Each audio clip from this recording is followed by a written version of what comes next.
Welcome to The Impossible, where we empower others to face the impossible, inspire them to be impossible, and motivate them to do the impossible. I'm Matt, your host, and this week we have a guest that we're very excited to bring back for you guys. He's been on the podcast once before, and this time he's coming back to explain about some of the impossible things he's been working on. His name is Logan Reynolds. He's a man of many different talents and passions in life. And as you guys know, we love to highlight people in the pursuit of their passions because we think that's ultimately the greatest way to create purpose for your life. And purpose is something we've talked about being so needed today, not just in society, but on an individual level. We all need it to have something to shoot for, to have meaning, to have value to our life, and to give us that feeling of significance, that feeling of worth in what we're doing and what we're pursuing every day. So guys, we are excited to bring back Mr. Logan Reynolds today. And I think we'll kick it off, man, with, I know you got some exciting news that's popped up here, well, in the last couple months. Yeah. Well, I'm getting married. You can believe that. Well, congratulations on that, man. Yeah. We got engaged there just a touch before last Christmas, and getting married in October. So, okay. Any of y'all listening who've ever planned a wedding, you know that it's not insane, but it's not it's not the most comfortable timeline on planet Earth. But yeah, there's work to it. It's been a good time. It's been a good time getting married on campus at my alma mater, which is cool. So we're getting married at Marietta College. Oh, okay. And whereabouts in the Dyson Baldo Center? In on campus there's a building called Andrews Hall, and it's got a room in the top called the Great Room. Okay. And it's got these beautiful stained glass windows. It's a real pretty space. And then we're actually having the reception there, not in that room. There's a place there called the Gathering Place. I've been there. Yeah. So that's where we'll be having the reception. It's so it's kind of cool for me to be going back there for that reason. Yeah. You know, so we're excited. You know, we've been together. It'll be 3 years later this year. So I was thinking it'd been a while. Yeah. Because it was about the time we'd moved back in town here. And we got married right about that time, actually 4 years ago now. I was going to say, Thursday. You guys got married like 2020, right? Oh, yeah, right at the height of peak. It was funny, because March of 2020, we're like, oh, this will be done and over with. It won't affect our wedding at all. And yeah, buddy. So yeah, we had a quite the interesting wedding planning experience because we had it about all planned, and then we had to totally change and about replan everything. Yeah. But it was good.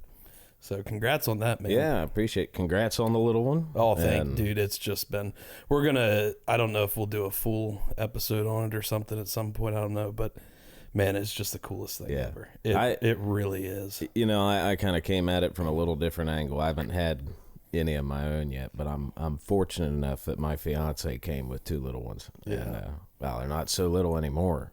How old were they? 5 and 8 now. Okay, man. They are getting old. 2.5 and 5 or something like that. Okay. When we first got together.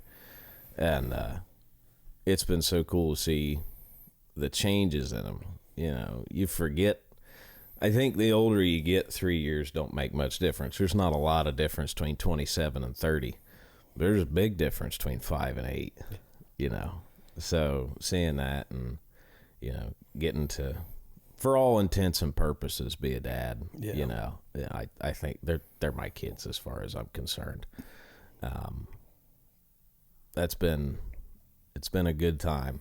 It's been a good time. Actually, I either very tragically missed out on or lucked out on, depending on your point of view, the very, very early stages of everything. I kind of already got them when they were little human beings almost. Yeah. But that's all right because there's plenty of time for that. Oh, yeah.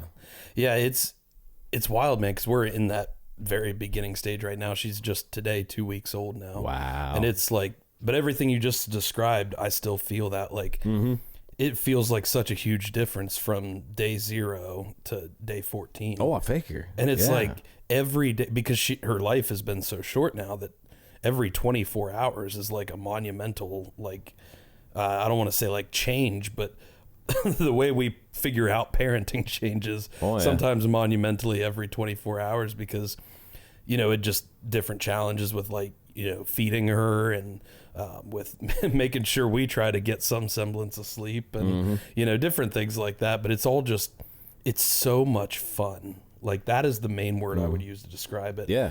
And it's wild because I had a lot of people telling me like as we were coming up to the baby, and I want to say they had good intentions, but you know, it's not always easy to know. But there are a lot of people that would say like, well, you better be ready to never sleep again. You better be ready to not have any money ever again. You better be ready to not do any of this business stuff you're doing anymore again. Yeah. And I don't know, it always kind of puzzled me because I knew a child would be a lot of work and a lot of investment. But I had, until like we actually had her and we started doing it, it's like, yeah, it's a lot of work. It's a lot of investment, but it's the greatest thing I've ever done in my life. Yeah. Like I am so excited to do it every single day. And I know we're early and obviously there's been hard times, but it doesn't seem to matter how much sleep I lose, like how hungry and exhausted. And, you know, sometimes, you know, it can be difficult when, you know, there's like, you want some thing to go a certain way so bad and it doesn't go that way. But in the midst of all of that, it's just like, to me, it's just so much fun. It's so exciting. Like it's just, it's the most incredible thing I've ever experienced. And so in that way, it's like, yeah, I'm losing a little bit of sleep here. Yeah, it's, you know, not easy, I wouldn't say, but it's one of the most rewarding and exhilarating things I've ever done. So that it's just only been a positive thing. There's been no negative to it whatsoever. Yeah. No, I get that. I think I kind of wonder, I just had this thought, so it could be complete junk, but it occurred to me, you were talking about those comments that people make, and I suppose it could be meant in a, you remember how marching band was? Oh, yeah. In the context of a 16, 17, 18-year-old kid, you know, that's a lot of work. And there was a lot of, it was never unpleasant, but there were moments where maybe kind of sort of in the back of your head, there might be something that you'd rather be doing. And it was work, and it was hard work, and it was continuous. And I think the thing that I pulled out of that, some of the best friends I ever had in life, I suffered with. In some sense of the word suffering. Like not awful pain, that sort of thing, but like bearing a load, the way Peterson would say suffering.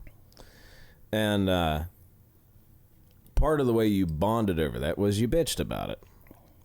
But you weren't actually, like you didn't actually hate what you were doing.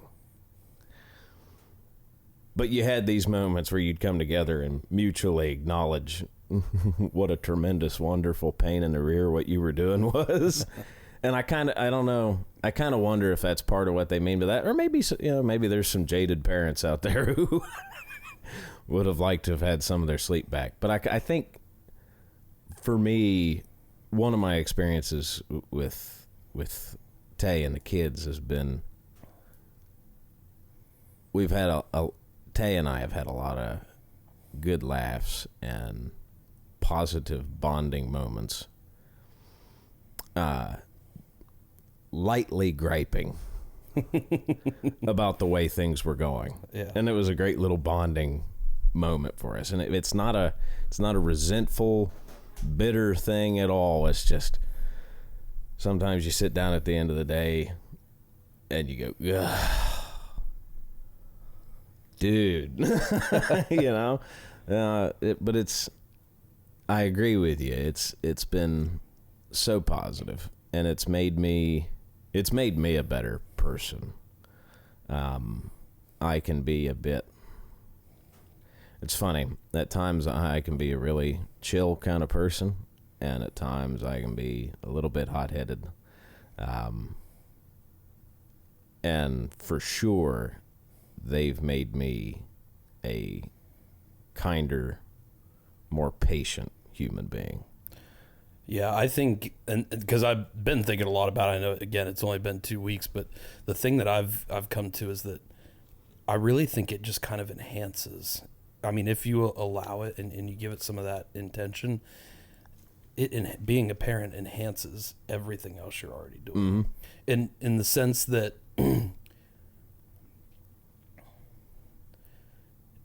in my life, I've spent a lot of time trying to support and build other people up, and everything we're doing with the business and the marathon and all that stuff. But I've never lived so completely for someone who essentially has like nothing to offer in return, if that makes sense. Yeah. It sounds like a bit of a harsh way to put it, but it's like, it's true. I mean, at this stage, she's 2 weeks old. Like, there's nothing like technically, quote unquote, she can do for me, but except make you happy. Exactly. I live completely for her. Yeah. And in doing so, it brings me so much joy, so much positivity. And I've started to wonder if that's not like the purest definition of love, living for someone who could never offer you anything in return. Yeah. But it's the anything as far as like what we would, it's not transactional. Yeah, it's not transactional. That's the word I was looking for. Like, there's no transaction there, but you're living totally for somebody without without even the expectation of anything in return. And in doing so, it kind of puts, that responsibility fully on you, and gives you a sense of ownership in your in how you handle that process and how you take on that day to day, that I think I've never experienced before, but it's the most rewarding and like growing and motivating and driving thing that I've ever experienced before. Yeah. Well, to your point about enhancing everything,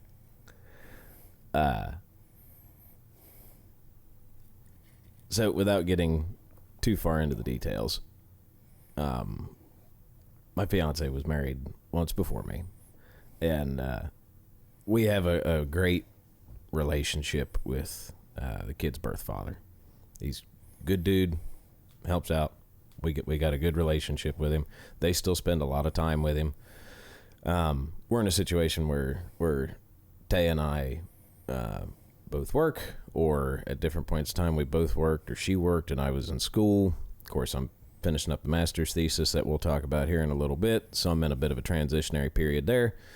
But the girls still spend portions of basically every day with their dad. I take them, drop them off. He gets them for a while Tay's at work and I'm doing things around the house, and he gets them on the weekends. So they still see him a lot, which means I spend a fair amount of time driving them. And that's sort of a cool ritual that we have together now. I take them to their dads in the morning, and then we go get them in the afternoon. And when we drive, I've always got music playing. We talked about the music some the last time I was here. I've always got music playing. And what's been cool has been exposing my kids to the music that I love. And some they like more, some they like less. But when one hits and your kids start to sing one of your favorite songs, there's nothing on earth like that. Oh. I don't know why. I can't explain it. It's not really a conceptual kind of, I can articulate it sort of thing right now. We were, there's a few of them. My oldest really likes Mama Tried by Merle Haggard, which is just fantastic. And their grandfather on their dad's side introduced them to Roger Miller, so they really like Chug-a-Lug by Roger Miller. That's the first song we play in the truck every time I take them over. And at some point in time, I introduced them to Wolf Creek Pass by, oh crap, his name escapes me now, C.W. McCall. And it's this fun trucking song, this kind of hilarious, just fun kind of spoken word trucking song, and it's got a sung chorus, and I'll do the verse and the girls will do the chorus. And I'll tell you, the first time that we did that together, and I caught that the girls were singing and we sang together to the same song, and this 40 plus year old trucking country music song, my little 5 and 8 year old girls singing the chorus to Wolf Creek Pass.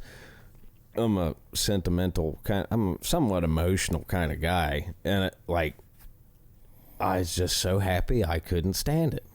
Like, it was just the coolest thing on planet Earth was singing with my kids. So I'll second that. Yeah. If there's something that you love doing, you'll love doing it with your kids more. At least when it's going right. You'll love it. You'll absolutely love it. It enhances everything in like a way it's hard to describe. Yeah. But man, it's cool. So it's been, what is it, 2 years ago now or is it 3 years ago now that we went to Akron and saw Dr.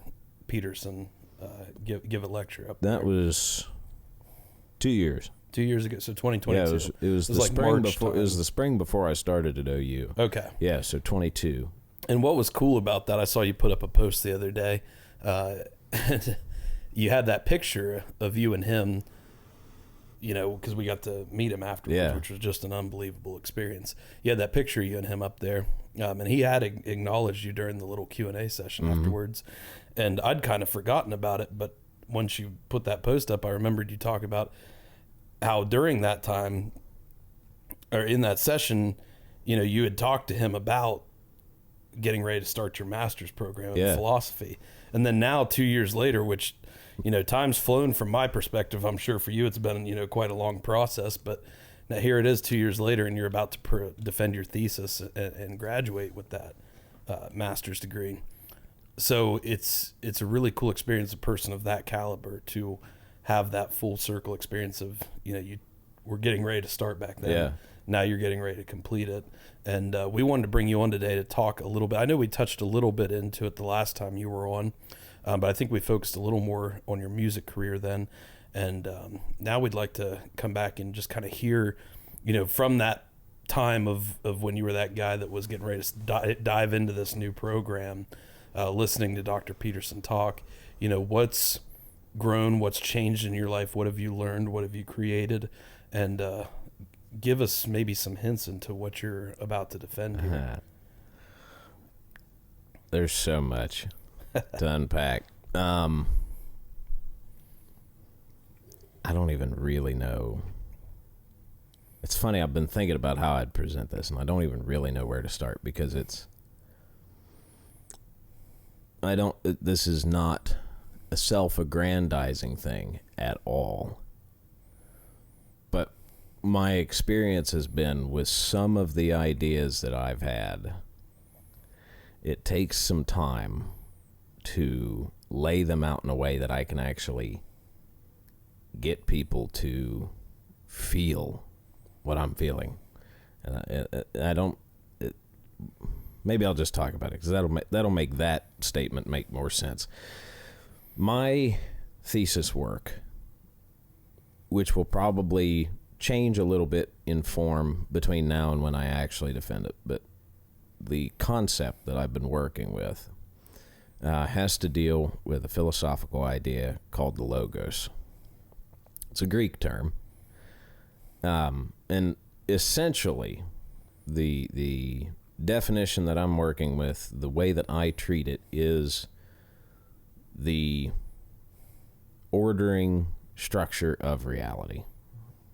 Now that sounds a bit esoteric, not that clear in some sense, but what I mean is whatever it is that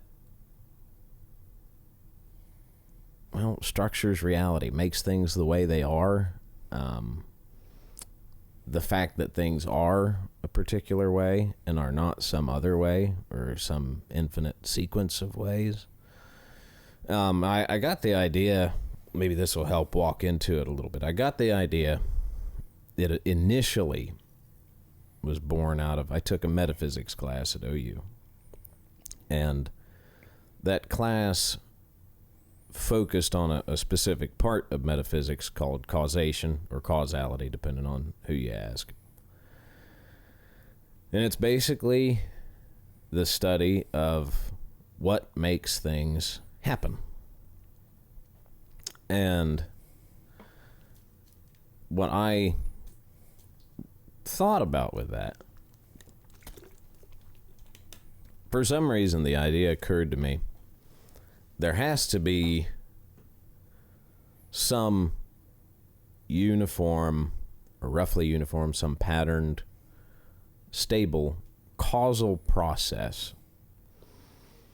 Because the only way that I could come up with at the time for there not to be would be for the universe to be completely disordered. Why that came to me, I'm not entirely sure, but that was the thought I had. It was like, there has to be some way in which this process works, because if there isn't, there would just have to be an inherently disordered reality, and by all appearances we don't have that. And so you can see maybe eventually how that turns into something like what I've been working on. And from the causal end of things, I think we talked about this a little bit on the last podcast, but the idea I had, which I later found out, there's a philosopher named David Hume who did some work on this, and one of Hume's ideas, which in my early phases I disagreed with, now I actually think I deeply agree with and have since expanded upon, is the idea that no thing, no phenomena, no event is inherently a priori connected to any other. And what I mean by that is,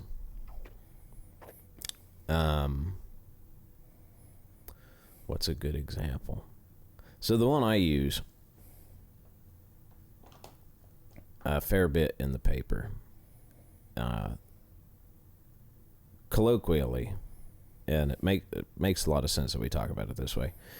Drinking alcohol causes drunkenness.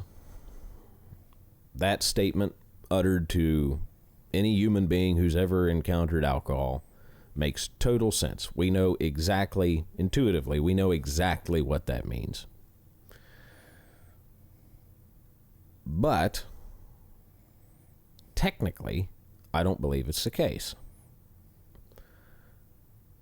I don't think it's a sufficient technical explanation of what causes drunkenness. And the reason for that is, and we have this with other substances, so I don't think it's an unreasonable thought experiment to go in this direction. You could imagine a being who had a tweak in their physiology that did not exhibit signs of drunkenness after drinking alcohol. It wouldn't be that difficult in some conceptual sense to tweak something in the physiology of a creature so that alcohol didn't impact them that way. So what do we mean when we say drinking alcohol causes drunkenness? What we mean is, now we leave some of these out. It's a philosophical idea called the enthymeme. It's an argument with a suppressed or implicit premise. What we mean when we say drinking alcohol causes drunkenness is drinking alcohol and, let's say, having a human physiology, or having a physiology which will exhibit signs of drunkenness upon drinking alcohol, produces drunkenness. Now, we leave those middle two kind of ideas out because we're all human beings, and it seems to be a human universal to a greater or lesser extent. May take more alcohol, may take less, but it's a human universal that drinking alcohol produces drunkenness. My argument is it's only because we all have a physiology which will do so. But so we suppress those. They're understood. We don't need to bring them up because we all understand that. We're all humans. Our bodies all react to that approximately the same way. We can leave that unsaid. So we can jump from alcohol to drunkenness. The important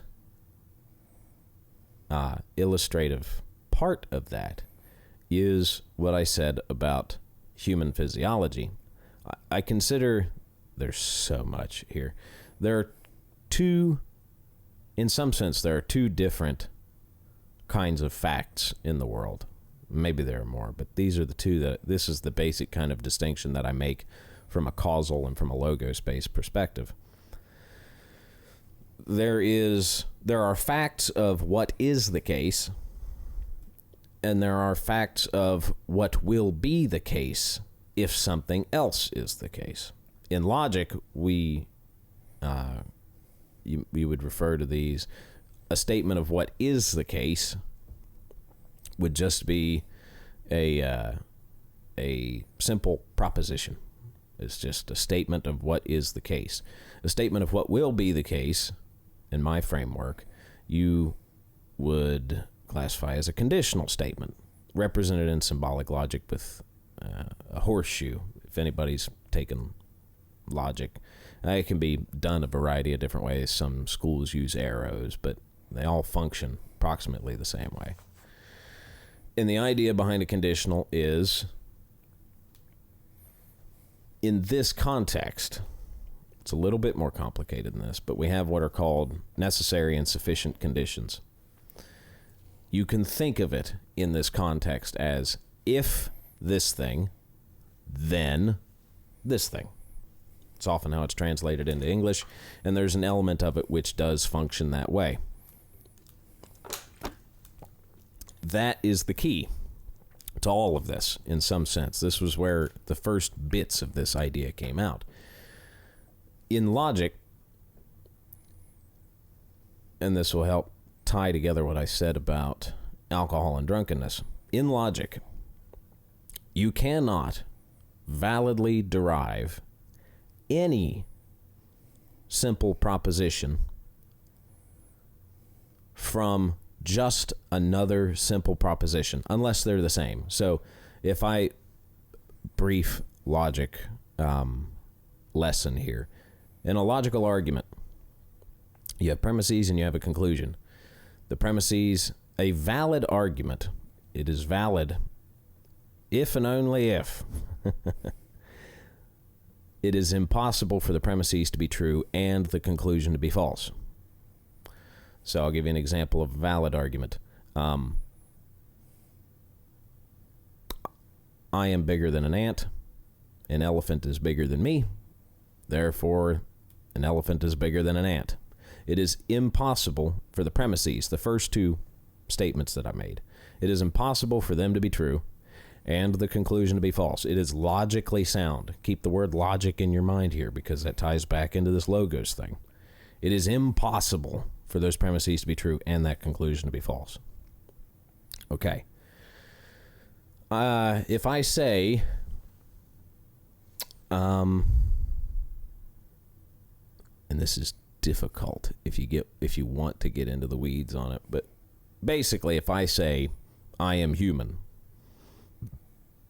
for the most part, unless you want to get like way too nitpicky about it, I suppose if you say I am human, you could derive that there is such a thing as humans and all that. But what I mean by that is, just take this really basically for a second. I cannot derive the fact that there is a door across from me from only the information contained in I am human, or there is an armchair here. You cannot. That is not derivable from this proposition that there is a chair here. Let's say that. Okay.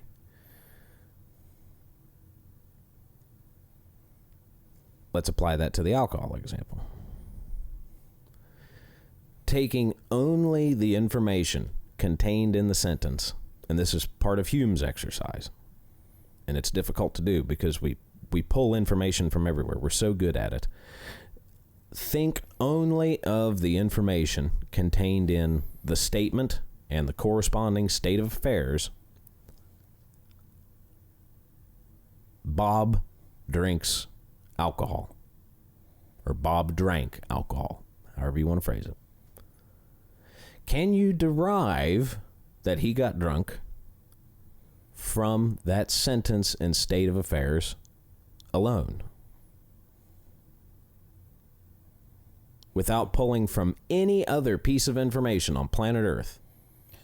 I would argue you can't, because it would have, like, there are other factors, like you say, not even just assuming that he's human and has human physiology, but the fact that, like, just that statement alone doesn't give any context to quantity. Yeah, well, and quantity, you know, certainly. Let's say Bob drank a bottle of whiskey. Okay. Now, does that change? It still doesn't. Yeah. At least that's my contention. Okay. My contention is you cannot derive Bob got drunk from Bob drank a bottle of whiskey alone, from that information alone, from that state of affairs alone. It requires a mediator. A rule is what in a causal sense, it requires a rule. It requires a law, something which says what will be the case if something else is the case. That mediator in that example is human physiology is such that if alcohol of a certain quantity is consumed, the body will exhibit signs of drunkenness. That's the law. That's the way it works.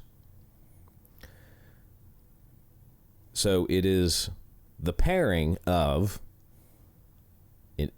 We talked about this, and I should have maybe brought this back up. We talked about this last time, I think, in the context of inputs, rules, and outputs. And it is only, in my opinion, the conjunction of an input with a rule governing the behavior of the input in the system, which actually facilitates a new output, other than just the information contained in the initial input itself. I think maybe I brought up the mathematical representation of this. You could think of, if I just handed you a piece of paper that said x equals 2, you cannot derive anything on Earth from that other than x equals 2. You have no other information to put into the system. There's nothing else to interact with it. The second you add a simple equation like y equals 2x plus 3, something new snaps into existence with an input of x equals 2. Now you have y equals 7. And all sort of, those sorts of equations work that way. You need the rule. The rule is what facilitates the behavior of the system. Otherwise, the inputs are just inputs. They don't do anything. You can see this in the fact that a human being of a certain mass jumping with a certain amount of force will attain a certain altitude on Earth and will attain a different altitude on the moon. Why? The input didn't change. The human being is still constituted in the same way. They're still they're still exerting the same amount of force in their jump, but on the moon, the force of gravity is less. What does that mean? The rule changed. It says that an object will be an object of varying constitutions will be attracted toward the center of this spatial mass with less intensity, we might say, than would be on Earth. The rule changed, so the output changed, even though the input remained the same. Everything is mediated by the rules. And so that's that kind of thinking. So I wrote a metaphysics paper on the true reality of causal relationships being the union of an input with a rule governing the behavior of inputs in the system as the actual origin or the actual place where causal relationships take place. Which I think kind of now, as my thinking has evolved, in some sense, a friend of mine has described me as a bit anti-Humean, but actually think maybe I've just expanded on Hume's idea a little bit here. He's correct in saying that nothing is a priori connected to anything else in some sense. It needs a mediator, and the mediator is what helps allow that system to function. Anybody who's interested in this, I would recommend you read John Mackey's work on this. It'll help you understand a little bit more about what I'm talking about. I pulled a number of the ideas I have from him and adapted them. So if you're interested in this sort of thing, check out Mackey. I can't remember the name of the book. It's killing me. You can text it. We'll put it down in the notes. Yeah. So, stepping back, logos, ordering structure of the universe. That came out of the idea that, I'll just say that it looked like you're getting ready to ask something. I'll throw this out there. The thing that I came to realize out of all that out of all that causal work was, whatever this may mean, the rules are real. The laws are real. There is something, some constituent element of reality that governs causal interactions. It exists in some not precisely tangible but observable in the behavior of things. But it exists in some sense, and it may change from context to context, but what I came to realize was, if all causal relations are governed in this way, I mean right down to the fact of what this chair is made out of. Like the fact that the molecules in the fabric in this chair behave in governed ways. What eventually became a paper on the logos was born out of the idea that the rules are real. The laws are real. I had this phrase that I'm actually kind of fond of now. The first rule of the universe is that there are rules. And the reason for that is, if there weren't anything to say exactly how something was going to go down, we can maybe get into this. I think exactly the intuition that I had at the beginning of this is true. If there is nothing to govern the way things are, then everything is. And a state of complete and total chaos obtains in the universe. In order for something to be something, it actually has to not be almost everything else. We can get into that, but that's sort of where all this was born out of. Yeah, I think that, okay, so let's stay with that for a second, because I like a lot of what you said there, and what's cool about it is my brain immediately ties a lot of what you just said to our mindset and our philosophy here with what we do at Impossible Performance. So I guess just to summarize, to make sure I understand it correctly, and maybe for some of our listeners as well to get a summary, the way when you describe this process of like inputs and outputs, but there has to be a structure, there has to be rules, is the word you use around it, that allow that process to happen. The way my brain thinks about it is I visualize like a pizza oven, basically. Okay. So like, the raw prepared pizza goes in. I picture that kind of like conveyor belt process. Yep. That's the input going in. And without the oven itself, without that heat radiating down, without even like the belt itself and all of the pieces and rules that are confined within that, it would pop out the other side the exact same it went in.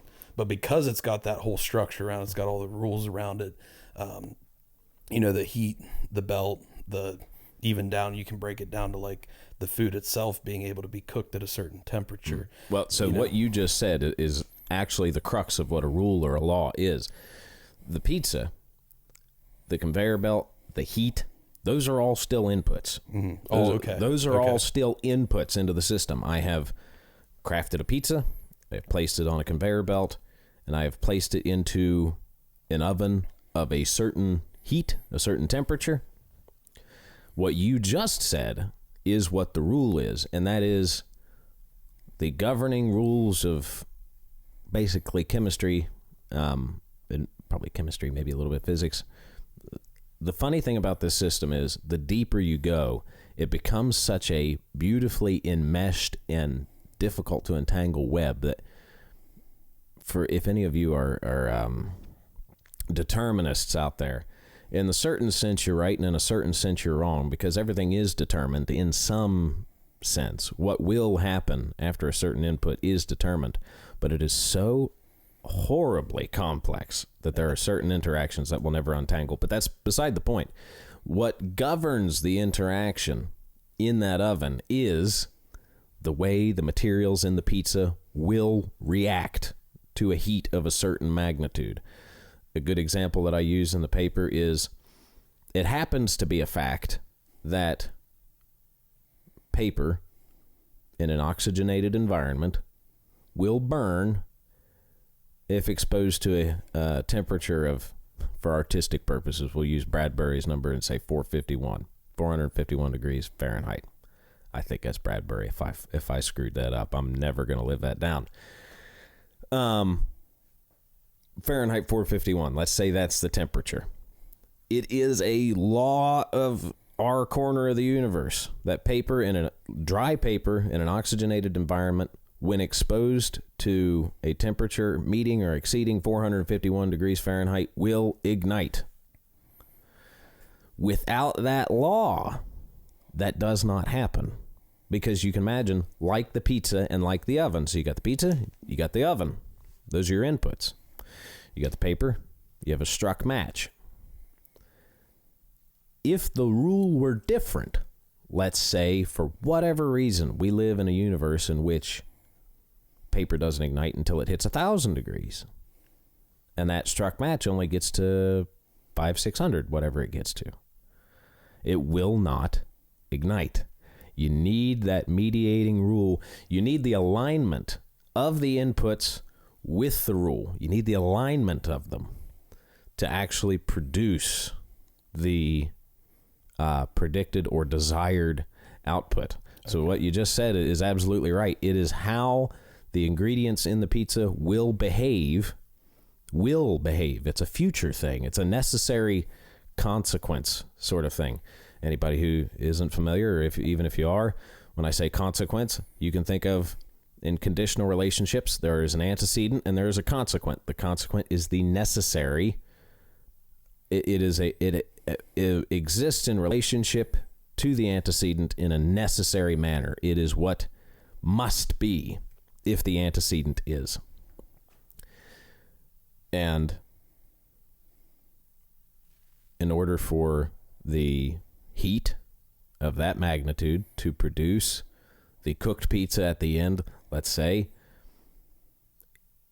you need the ordained behavioral patterns of pizza dough to be in alignment with the inputs that you've put into the system. And if they are, then the predicted output will take place. Okay. If you've correctly identified the law, and this is funny, this is very biblical. Maybe we can talk about that. If you have correctly identified the law, and you have correctly identified, or you are correct in your belief that you have acted in accordance with the law,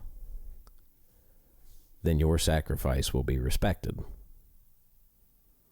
So that makes a lot more sense to my brain, because I was imagining this like pizza oven being the law, being the structure, and the input just being the pizza. But what you say is that the law is really, and I don't know that we have a word for it, but the law is basically, I guess you could call it the law of thermodynamics. You know? Well, yes. Yeah. Yes. That would be one instantiation of it. Yes. The law is then an example of how this food reacts when a certain number of inputs are applied, some of the food being the inputs themselves. So all of these are inputs, and the law is really just the way the chemical reaction, the way the universe works. Yeah, exactly. And that is actually, I assume you would argue that that law is then fixed and not subject to change. The law itself, the only way to change the input then, or correct me if I'm wrong, would you argue that the only way to change the output is by changing one of the inputs? Yes. Okay. At least in an everyday, not horribly ethereal or eccentric, esoteric sort of way, you could imagine, as a philosopher, a situation in which the rules, the laws were different. Yeah. You could imagine a situation in which they could possibly change. There's some speculation on the even on the it's not even confined to just philosophers. Physicists will tell you, some of them, one of the concerns about potentially visiting these alternate realities or alternate dimensions that they speculate or believe mathematically to exist, it is possible that they operate under a different set of universal laws than we do, and strange, awful things could possibly happen if you visited them, constructed as you currently are. So, but to your point, yes. Okay. For all of us in our actual lives, if you want to change the output, you have to change the input. You have to correctly identify, or as accurately as you can, identify the law governing whatever system it is you're operating in, and then put in the input which will actually give you the output that you're aiming for. Okay. That all makes sense. And I'm glad that you explained that, because beforehand I would have argued that the law or the structure of the rules could be changed to affect the output. I think I would have argued that before, thinking about it in my original way about like the pizza oven, because I would have said, well, you could adjust the temperature, you could adjust the speed it goes through, all these things. But I definitely understand what you're saying there, in that those are all inputs. And I think in my brain, I have a little bit of conflict with that line of thinking, just at the basis of it. And we'll stay in the we'll stay in the we'll stay in the confines of reality as we understand it for the purpose of this discussion, maybe.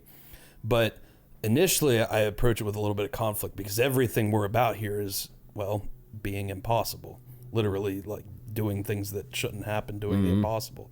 And I think about all the times, we've done that in our lives here, me and Austin, and all the ways we're helping other people to try to kind of find that in their own life. And I think, well, how do I reconcile your line of thinking with what we're trying to do here? Because, theoretically, if we're going to be doing the impossible, then we would be breaking laws, breaking rules of reality. And so I guess the question is then, when I think about it that way, it's like, okay, I understand that these laws are not laws of humanity, they're laws of the universe. And humanity falls under those laws. So what are we doing when we do the impossible? Maybe we're not so much breaking the laws or breaking the rules of the universe. Maybe we're just finding inputs that we didn't know existed. So, yes. And that's I think where I would argue we go with it, which I think is really cool, because I think you could break it down to the fact, okay, let me know what you think of this. Based on what I've heard so far and the way I understand it, I would want to argue there's an infinite number of inputs. Is that true or logical based on your argument? I'd say at least functionally. Okay. I mean, because the reason I say that is because even though the temperature on the pizza oven, the speed of the conveyor belt, the ingredients in the pizza itself, even though they're all basically controlled for every single pizza that goes through at, say, a Domino's, each one will come out a little bit different. Yes. Technically, so that's great. Yes. Okay, and maybe to give another example, our precision in our measurement is such that actually, if you want to break it down, even two very, very, very similar things are not in the final analysis actually the same. And those minor tweaks can produce minor to perhaps significant, depending on the complexity of the system, greater or lesser differences in output at the end of it. So, yes. Okay. And I think maybe the word infinite here, because we have to do this a lot. I think when we get this into this area of like philosophy or even science, particularly like looking at like astrophysics and things like that, I think it's only infinite in regard to the human psyche or the human capacity for understanding. Because obviously I think there is a finite amount of inputs going in, but they're just so many that for argument's sake for the human psyche, I think we have to call it infinite because it's more than we could probably ever comprehend. If you bring it down to the level of, like, where was that grain sourced? How was it watered? How did it grow? What was it, even all the way down to there. And you could do that for each individual ingredient. And then you could do it for the variables that occur with each cycle that the pizza oven goes through, because it will wear down and break down over time.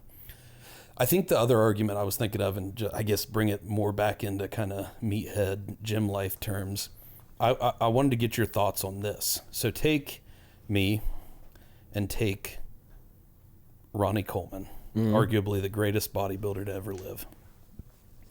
You could give us the exact same nutrition program relative to our body weight and muscle mass and all those things. You could give us the exact same workout program, and you could even take it down to not only are we doing the exact same reps and sets at the percentage of our 1 rep max, you could take it down to maybe we're even doing the exact same speed, the exact same level of contraction. And yet there's one input that's still different. Yeah, he's going to put on, and say he's not on any drugs, say he's running a natty cycle, anything like that, and say this is Ronnie Coleman at his prime. He's going to, I would guess, have an output of a lot more muscle built than I would. Now, the key difference being there is obviously our genetics, which dictate our physiology. The way your body will behave yes, when introduced to a certain input. So and it would be different for each human on the entire planet. We're all going to get a little bit different. Now, you could probably come up with some laws or some averages of all of that, and predict, on somewhat of a universal level for most people, make your nice bell curve. Yeah. But well, you can even bring it down to a general principle. Yeah. If you want to build muscle mass, let's just start with we can leave out the doctrine differences between different schools of thought on exactly how you do it and how you optimize it. But the general principle is, if you want to build muscle mass, you must lift weights and you must consume adequate amounts of nutrition. We'll just break it down. We'll leave the details for later. It's going to vary at the level of detail for each human being, exactly what that looks like. But the general principle across all of humanity is you must be physical and you must be, you must have good nutrition. Okay. So I guess in this case then, would those genetic variations, would that be considered an input, or would that be considered maybe a law, but that law is unique to each individual or each?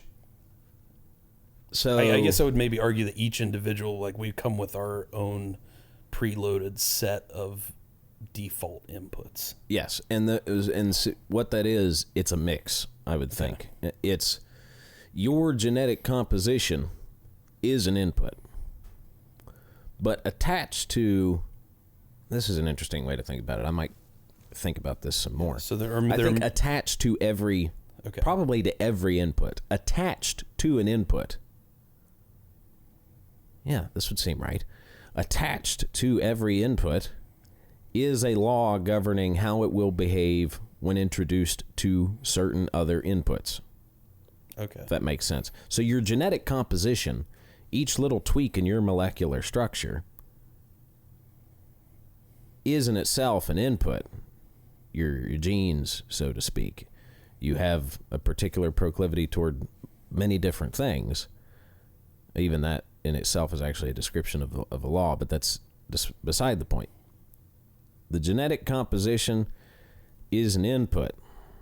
But attached to all of those genetic inputs are laws describing how they behave. And so there's a mix of the two kind of going on there. Mm-hmm. And could it be maybe that there's, at least for argument's sake, within kind of just a general reality, there we can think of it in terms of fixed inputs versus variable inputs? Yeah. I mean, I would suppose that's reasonable. Okay. Yeah, I don't really have any beef with that off the top of my head. Okay. There's certainly more and less malleable states of affairs in the universe. Yeah. And I think, like you said there, how each input, the output's going to change based on not just what the inputs are, but how those inputs interact with each other. Yes. So, in theory, but not even theory, in practice, like with the jumping on Earth and jumping on the moon example, you could have the exact same input plugged into two differently governed systems and produce a different output. Similarly, you could have the same system, so a system, just a system, and two different inputs into that system will thus produce two different outputs. So back to the mathematical example. Let's say if I'm working with a system roughly governed by y equals 2x plus 3, x equals 2 will give me 7. X equals 3 will give me 9. The system is governed by the rules of the system have not changed, but the different inputs produce different outputs. Alternatively, we could keep it x equals 2. But now if the system, let's say we've gone from y equals 2x plus 3 to y equals 3x plus 4. Well, now we have introduced the same input into the system, but the system is governed differently. Now x equals 2 gives you y equals 10. It's changed. That's right. 3x plus 4. Yeah. Y equals 10. The output is changed. So it's a relationship. That's the interesting kind of thing about it is the alignment, the union of the input and the rule, input and the law governing the system that actually produces the output. And if you change one or the other, the output will be different. At least as near as I can tell. There's certain experiments obviously we can't run beyond us, but as near as I can tell, if you change either one of them, you actually change what happens as a result. Mm-hmm. And so I think, because whenever I encounter like lines of thinking like this, or, I hear Dr. Peterson or whomever speak, I always try to bring it back to my own beliefs, my own philosophies, these like core foundational things on which everything I am pretty much is built. I take it back to this like, well, okay, how do I reconcile that with the impossible? Because I know this, or what we've termed the impossible. It's really just a word for, or a phrase for, how do you find a place within yourself where you can push past limits that by all thought should be finite? How do you push into a new realm of doing something or becoming something that you have every reason to not be able to become? And I think maybe I would argue that there are inputs. I think there's two ways we can do this.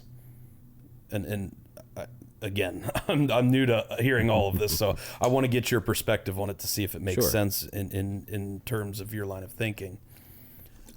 There's two ways I can come up with.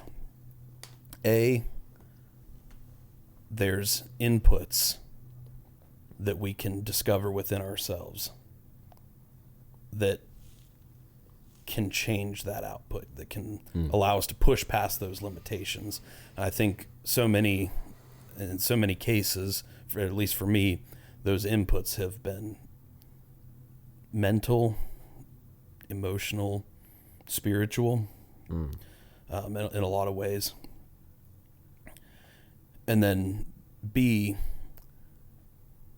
are there laws that govern this whole, or rules that govern this whole construct that maybe are yet to be discovered, that yet to be understood, that would allow that inconceivable output or that impossible output to exist?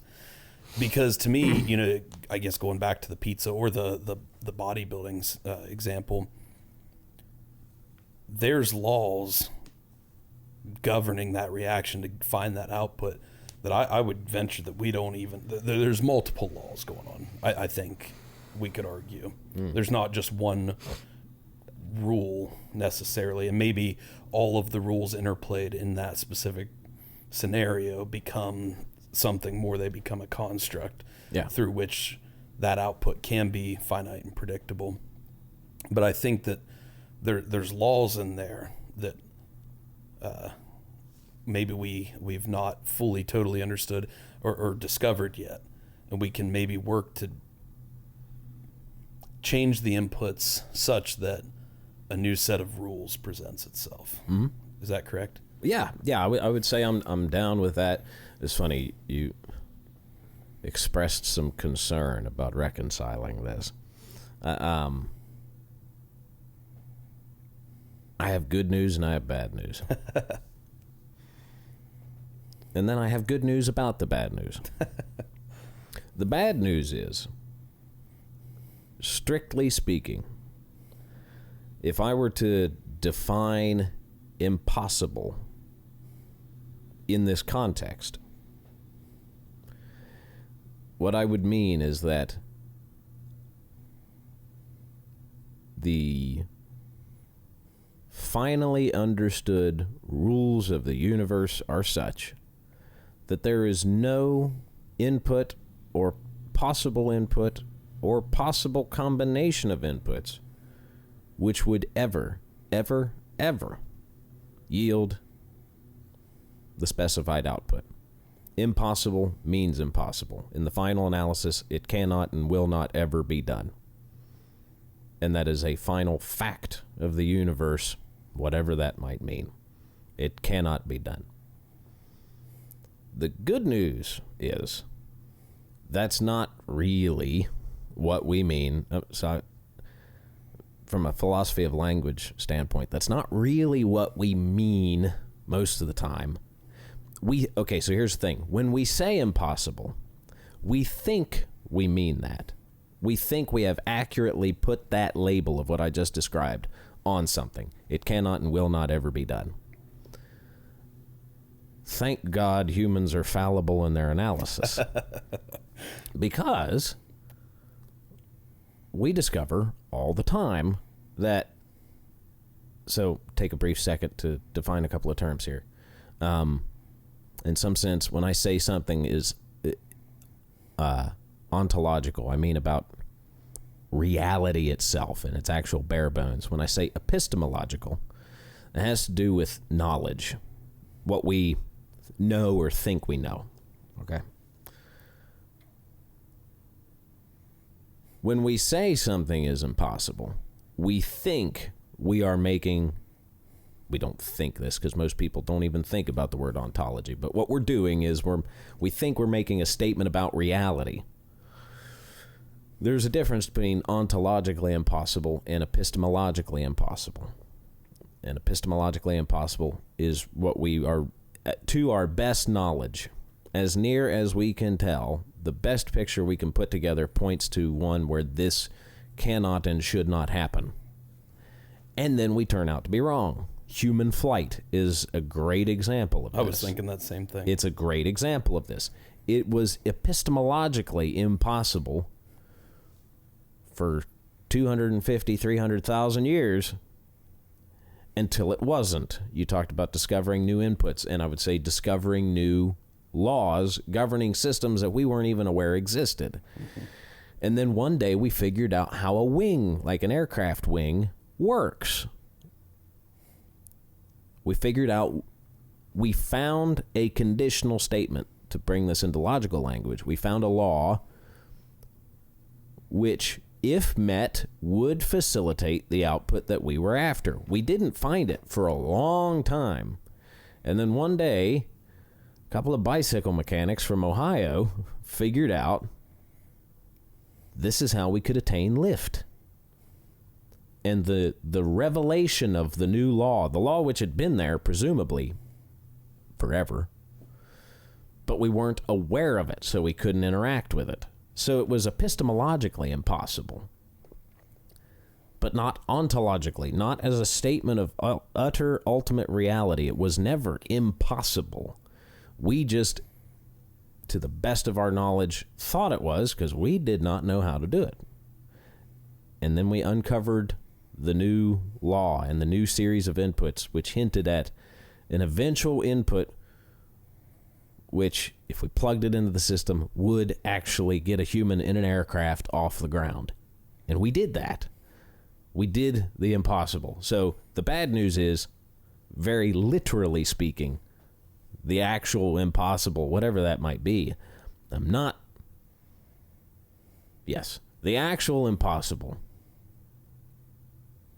cannot be done and will never be done under certain circumstances. But the epistemologically impossible, that gets done all the time. So I think what we mean when we say doing the impossible is, as near as we can tell, this cannot be done. And then someone finds a way.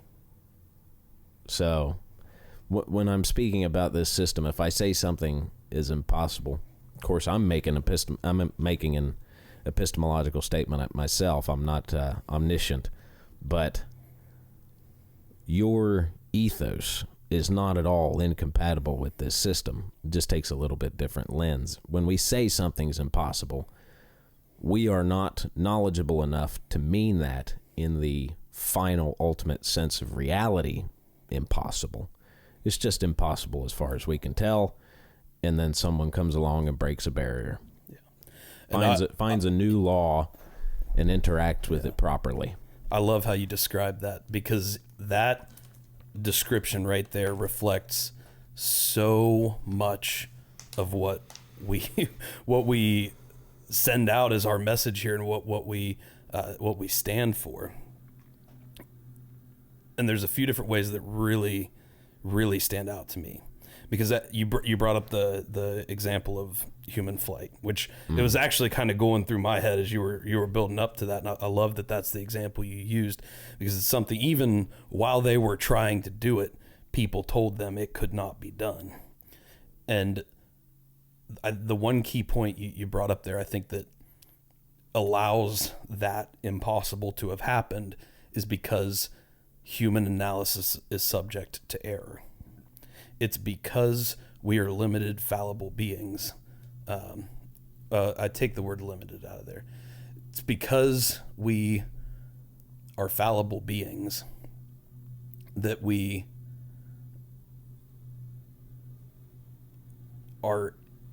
thought it was impossible. And I threw the word limited in there because any limitations we have, I think, are derived purely from ourselves, or we are placed on us by ourselves. We believe internal limitations that we've developed from our own analysis of the world. We also accept external limitations that others have placed on us. So how many people before those two bike mechanics from Ohio, I wonder how many people before them had the thought that, being able to fly would be a pretty cool thing. It had to be a very striking number of people. Oh, yeah. And there's probably even a group of that attempted it and tried it. There's videos of it. Yeah. You can see very early film recordings of people trying to fly with like wings attached to their arms, basically. And you can admire them for their courage or laugh at their expense. Both kind of happen. Yeah. But you can see it. It's happened recently enough before the Wright brothers pulled it off. Yeah. You can see these attempts to do it. And what I would argue is from the people who thought about it, ever gave it a lick of thought that like, oh, this would be pretty cool, versus the people who actually attempted it. Even if they failed, they actually attempted something that society told them was impossible. What about the other group of people? The people who thought, oh, this would be pretty cool, but then never attempted it. I would bet they never attempted it because they allowed themselves to accept that societal limitation of this is impossible. So the difference then between those people who never attempted it, the people who attempted it, and the people who actually achieved it. The first difference is that they allowed themselves to believe that it could be done. They allowed themselves to accept, okay, I have no understanding, no logical understanding right now that can tell me that if I do this input, I'll be able to get this output. But I think the main difference there is that there's a group of people who said, I know the inputs I can provide. I know the output I want, and I'm going to throw a lot of blind faith into the universe that there are rules that I do not yet understand. And that when I put in these inputs,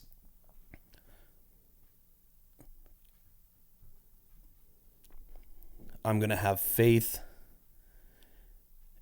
in my own notion of the impossible, that there will be rules that will kick into place governing those inputs that will allow for the output I want.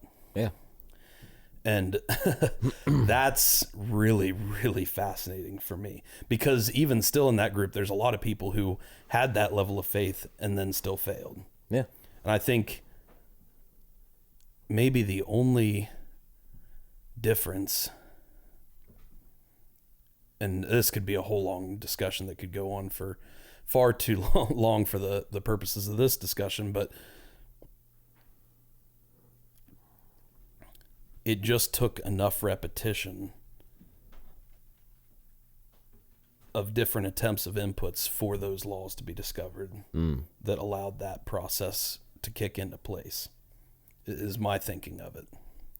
And so the first step towards chasing something impossible is to first not accept the limitations because they could be wrong, because humans are fallible.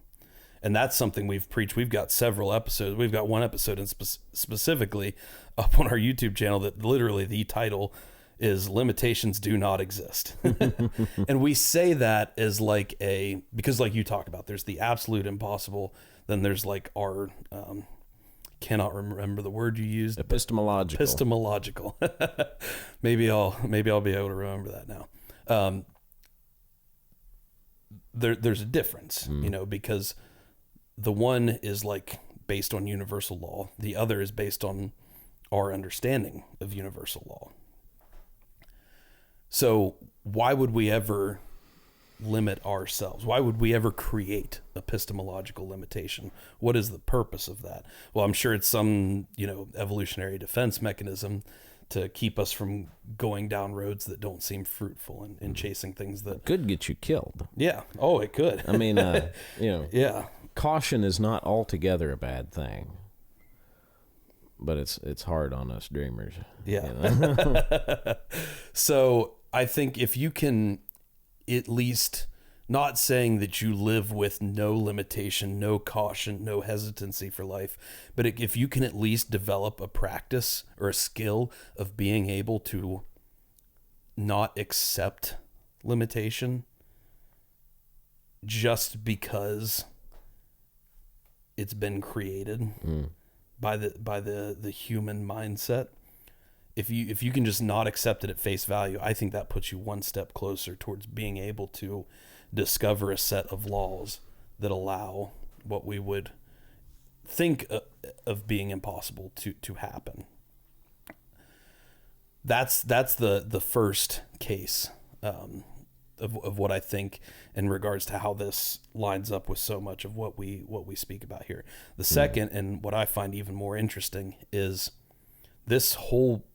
I think when I hear you describe this, it makes me think, well, maybe the whole process of life is purely just discovering new inputs and new rules to get the outputs we're chasing.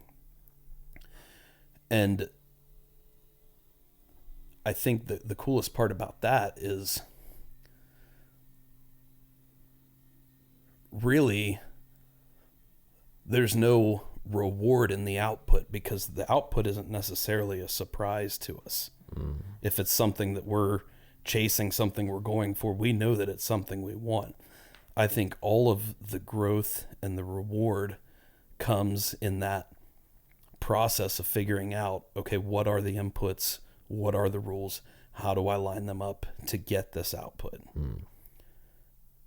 And that's what we preach again so much about life here. We argue that there's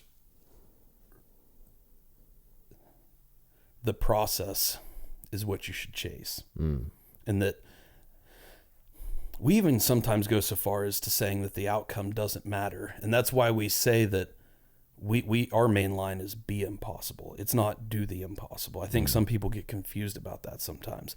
I don't care about doing the impossible. I don't care that I failed the marathon last year.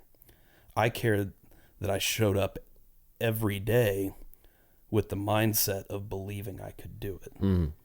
Because otherwise, if I had taken 1 second, and it was a hard thing I had to fight. You can ask JD about that, especially as we're getting closer to the end with the broken foot and the rhabdomyolysis and all of these other external factors that had popped up, these changes in the rules or these new discoveries or maybe just different inputs. I'd have to think about that. But as we're getting closer and closer, it was seeming more and more and more impossible. But I could have either accepted that limitation and just said, hey, there's too many things going against me right now. There's such a set of inputs right now, or a set of rules that are such that the chances of me not completing this marathon are way too high, that it just doesn't make sense to do right now. I think I could have done that. People would have understood, and I could have come back next year, made it happen, and been okay. But for me, my message is not necessarily do the impossible as much as it is be impossible. And it's that being impossible where that process is having faith in the undiscovered rules, having faith in the unknown inputs, and having that skill of being able to not accept limitation. So much so that if I had gone about the first route and said, hey, I'm not going to do the marathon this year, I would have completed 0 miles on October 15th last year. But because I was able to, and this isn't speaking to some special skill that I have, but because I was able to line things up, or because I was able to show up every day with that be impossible mindset, not accept the limitations, have faith in the unknown rules and unknown inputs, I did 18 miles. Yeah, which is more than I would have ever done in the former scenario. So that's really our message, because we really, if we accept that within regards to human psyche, the rules and inputs could be infinite, for lack of a better, understanding right now, then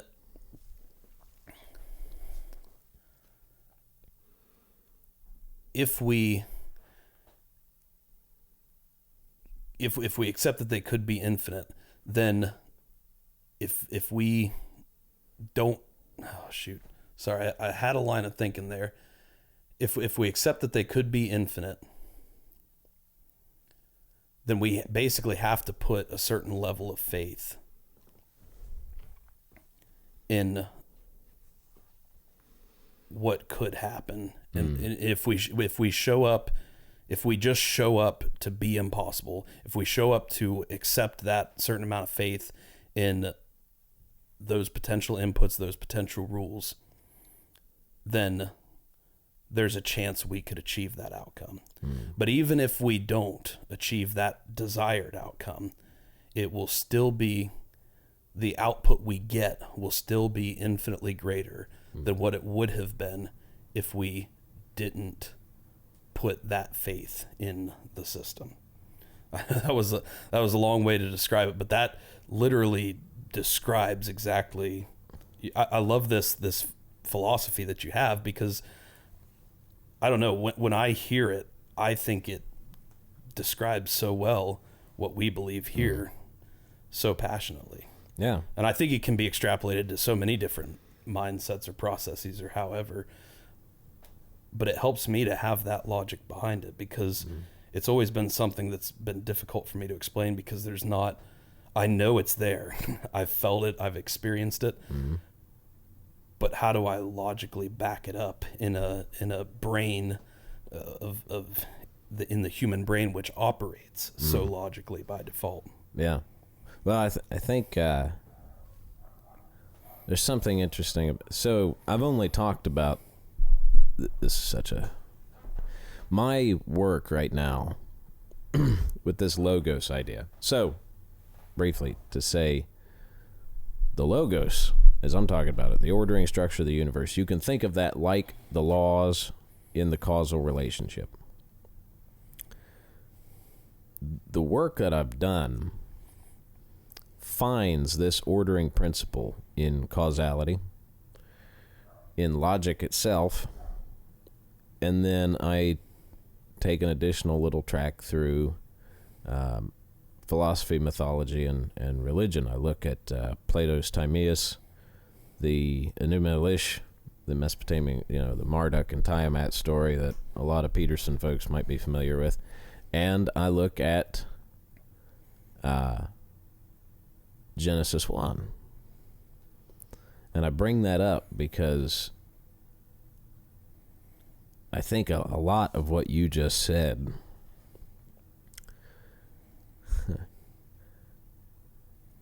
is a very it's a good representation of big parts of what I have now come to understand as what I think the Christian ethos is. The idea here, you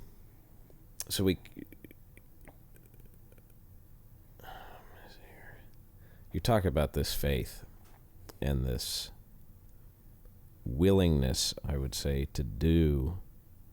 this willingness to act, even in uncertain circumstances. I would say, you never really explicitly brought it up, but I would say especially when you feel called to, which is an interesting little thing, but we can just feel for one reason or another there's something that we ought to do. It hasn't really become articulated why yet. It just is. If we keep this framework in mind, and I can't get into the whole thing, but let's say the laws governing the universe, whatever, this is really hard to get across. This goes back to what I was saying at the beginning. They exist in some weird non-physical sense. They exist. There are laws dictating the way things will be, given other inputs into the system. That applies in causality. There's an ordering structure in logic. And without getting too far into the weeds on the literary analysis of things, but these religious stories, if you pay attention, I'll stress this, pay attention to what the characters in religious stories do, and you'll begin to understand what those characters represent. I have this idea that I'm quite fond of. Symbols represent things, but what the symbols represent is real, if it's a good symbol. Okay, so let's break things down for a second. What is one element of God, especially the God of Genesis 1? Well, he's the order bringer. He's the rule maker. He is what allows for there to be things at all. Separates light from dark, land from sea. You see the difference. One of my terms I use, he differentiates, he delineates between things. As a character, we'll just say, even as a If you're uncomfortable with the idea of an ontological reality for such a thing, A is at least conceptually, psychologically, the delineator of all things.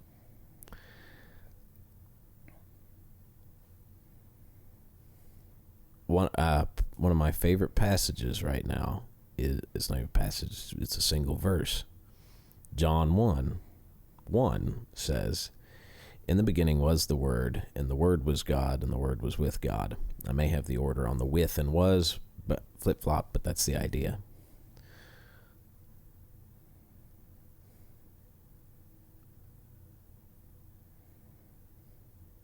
In Greek, word, the word for word in Greek is logos. Now, it's translated as word. The important thing about, so think about what an ordering structure does, to think about the logos as I've been talking about it so far. It structures things. There are differences, there are similarities, there is an order and a difference, but there is an order to the system.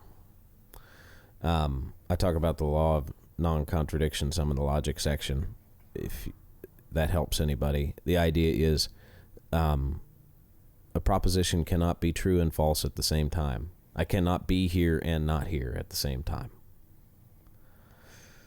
There is order. There is difference. Okay. Do you know what allows words to have meaning at all? Is the fact that they refer to some things and not to almost everything else. There might be a variety of ways in which I could use the English word table or key or chair.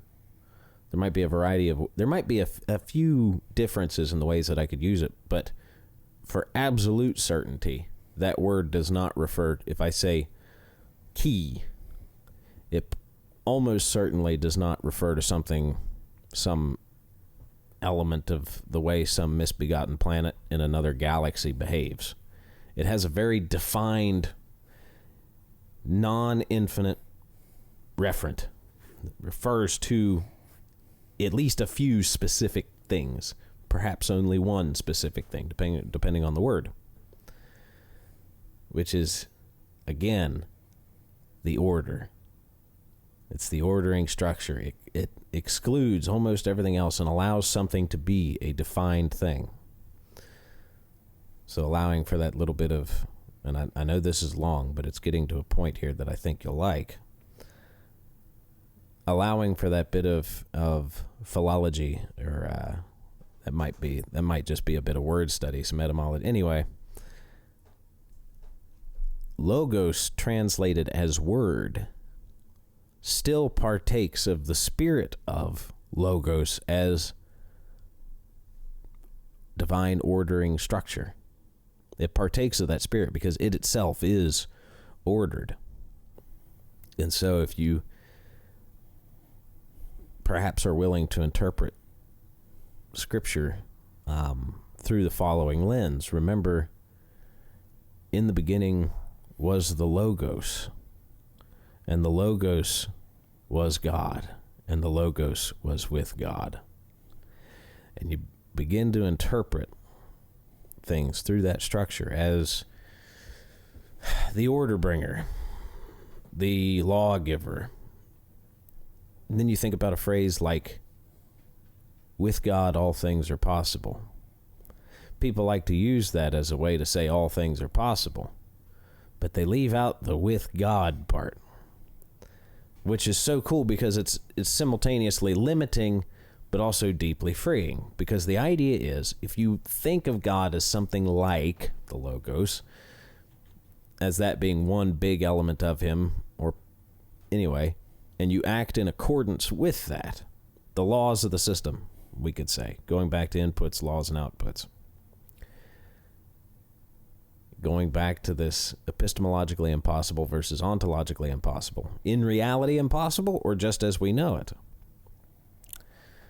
If you are open to new information given to you by the universe. And an element of the laws of the universe, of the lawgiver's dictums, a new one opens itself to you that you didn't know before.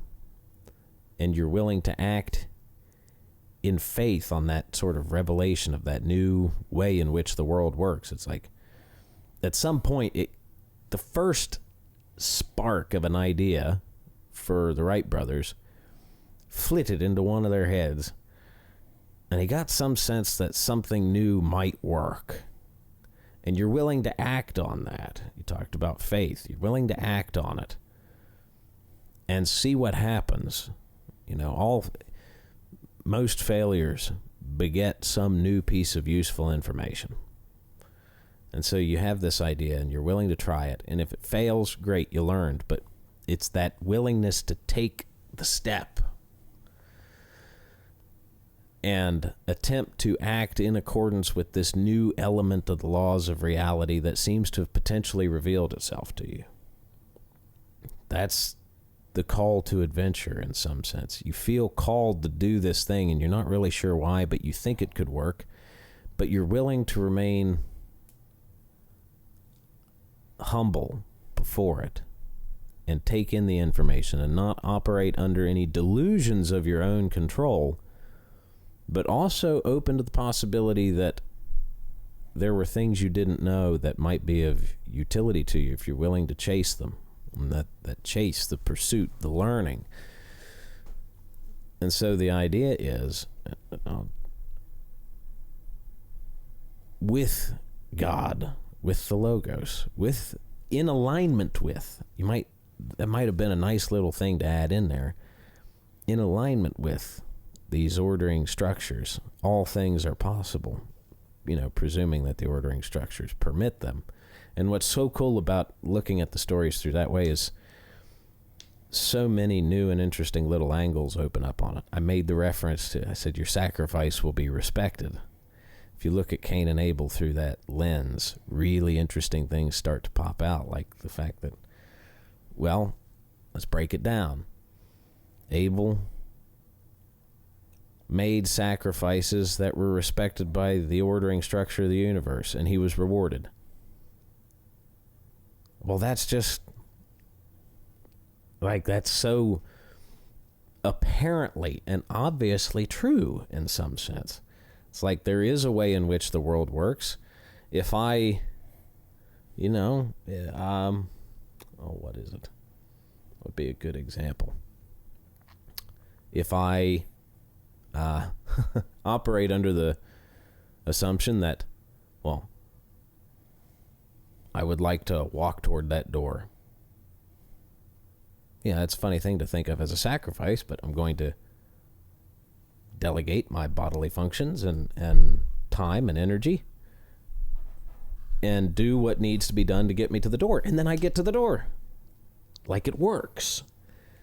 It's told as a story and it's remembered as a story, but it's so obviously true in some sense through that lens. And then what does Cain do? Well, he makes a sacrifice that is not respected by God, the Logos, the ordering structure of the universe, the laws governing the system, and is not rewarded. And Cain's sin is not that he fails. It's that he believes it is wrong that he failed. It's not his failure. It's his inability to recognize that other things could have been done about it. The line is, if thou doest well, shalt thou not be accepted. Cain's failure is not the problem. It's his inability to adapt to the failure and his blaming, his taking out his own resentment, and he was wroth and his countenance fell. Very dark feelings. Taking that out on his brother. We can get into, there's so much to be had there. To your point, a certain amount, a big part of life in living well is acknowledging your own failure to align your inputs with the rules of the system, you might say. It's interesting. I don't know how much you've kept up with it, but I know you were shooting a bow for a while, and you're probably familiar with this story.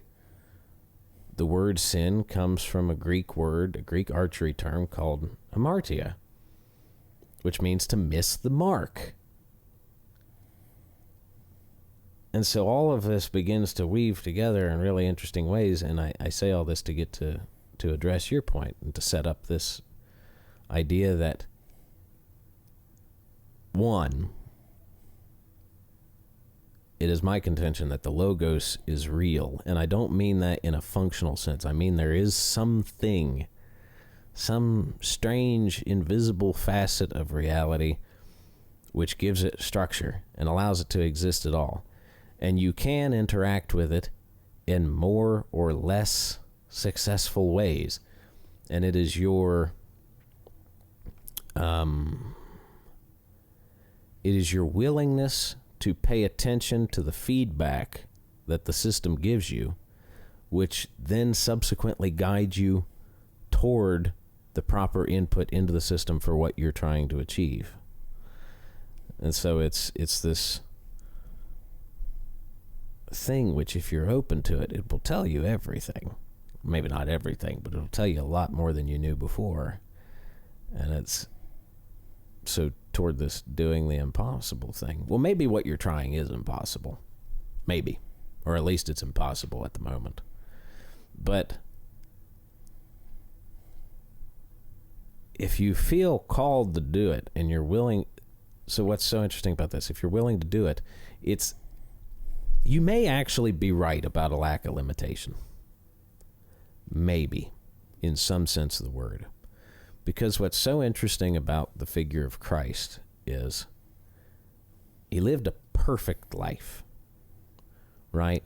He is symbolically, he's the absolute perfect union of the best of humanity, the pure human spirit, with the Logos, with the governing structure of reality.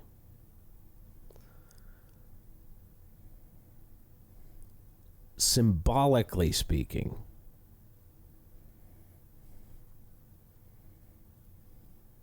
if a human being actually were capable of that, I think symbolically that's at least part of why the story is told, and I'm not denying any historical reality to it, but that may not be the point. That's how you rise from the dead, is even death itself has no grasp on you if you actually were perfectly aligned with the governing rules of the universe. And I think that's a really interesting idea. It requires an ultimate attention and faith that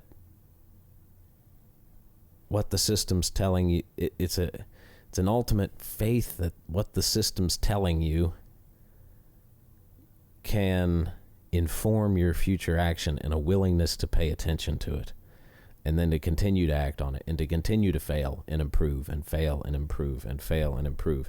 And provided that what you're trying isn't actually ontologically impossible, that's how you do great and marvelous things, is to be observant and humble and pay close attention and then act on it. And that is all tied into this idea that there is a way in which things are. Yeah. That there is a reality.